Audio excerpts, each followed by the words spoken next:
ರಾಜ್ಯ ಸರ್ಕಾರದಿಂದ 2018 ಹಾಗೂ 2019 ಚಲನಚಿತ್ರ ವಾರ್ಷಿಕ ಪ್ರಶಸ್ತಿ ಪ್ರದಾನ ಸಮಾರಂಭವನ್ನು ನವೆಂಬರ್ 3ರಂದು ಸಂಜೆ 5ಕ್ಕೆ ಮೈಸೂರಿನ ಹುಣಸೂರು ರಸ್ತೆಯ ಕೆಎಸ್ಒಯು ಘಟಿಕೋತ್ಸವ ಭವನದಲ್ಲಿ ಹಮ್ಮಿಕೊಳ್ಳಲಾಗಿದೆ.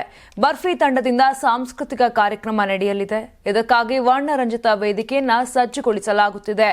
ಮುಖ್ಯಮಂತ್ರಿ ಸಿದ್ದರಾಮಯ್ಯ ಅವರು 2 ವರ್ಷಗಳ ಪ್ರಶಸ್ತಿ ಪುರಸ್ಕೃತರಿಗೆ ಪ್ರಶಸ್ತಿಯನ್ನು ಪ್ರದಾನ ಮಾಡಲಿದ್ದಾರೆ. ವಾರ್ತಾ ಮತ್ತು ಸಾರ್ವಜನಿಕ ಸಂಪರ್ಕ ಇಲಾಖೆಯಿಂದ ಕಾರ್ಯಕ್ರಮ ಆಯೋಜಿಸಲಾಗಿದೆ ಎಂದು ಆಯುಕ್ತ ಹೇಮಂತ್ ಎ ನಿಂಬಾಳ್ ತಿಳಿಸಿದ್ದಾರೆ.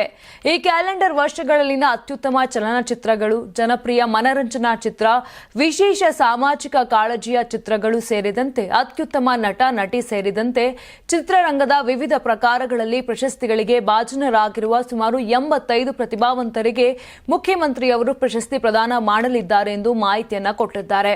ಇನ್ನು ಕಾರ್ಯಕ್ರಮಕ್ಕೆ ಉಮಾಶ್ರೀ, ಸುದೀಪ್, ಅನುಪಮ ಗೌಡ, ತಬಲನಾಣಿ, ರಿಷಬ್ ಶೆಟ್ಟಿ, ಡಾರ್ಲಿಂಗ್ ಕೃಷ್ಣ, ಮೇಘನರಾಜ್, ವೀಣಾ ಸುಂದರ್, ರವಿ ಬಸ್ರೂರ್, ಜಯಂತ್ ಕಾಯ್ಕಿಣಿ, ಹರಿಕೃಷ್ಣ, ರಘು ದೀಕ್ಷಿತ್, ಬರಗೂರು ರಾಮಚಂದ್ರಪ್ಪ, ಪಿ ಶೇಷಾದ್ರಿ ಸೇರಿದಂತೆ ಚಲನಚಿತ್ರ ರಂಗದವರು, ಹಿರಿಯ ಕಿರಿಯ ನಟ ನಟಿಯರು, ತಂತ್ರಜ್ಞರು, ನಿರ್ದೇಶಕರು ಹಾಗೂ ಕಲಾವಿದರು ಪಾಲ್ಗೊಳ್ಳಲಿದ್ದಾರೆ.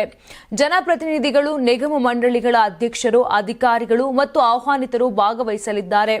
ಇನ್ನು ಕಡ್ಡಾಯವಾಗಿ ಪ್ರವೇಶ ಪತ್ರ ಹೊಂದಿರುವವರಿಗೆ ಮಾತ್ರ ಸಭಾಂಗಣಕ್ಕೆ ಪ್ರವೇಶವಿದೆ ಅಂತ ಇಲಾಖೆ ತಿಳಿಸಿದೆ. ನೀವು ಸಣ್ಣ ಆಗ್ಬೇಕಲ್ವಾ? ಅದು ಒಂದು ಉತ್ತಮ ಆಹಾರದಿಂದ ಸಣ್ಣ ಆಗ್ಬೇಕಲ್ವಾ? ಪ್ರತಿದಿನ ನಮ್ಮ ಜೀನಿ ಸ್ಲಿಮ್ ನ ಯೂಸ್ ಮಾಡಿ ಯಾವುದೇ ಸೈಡ್ ಎಫೆಕ್ಟ್ ಇಲ್ದಂಗೆ ನೀವು ಸಣ್ಣ ಆಗ್ತೀರಾ.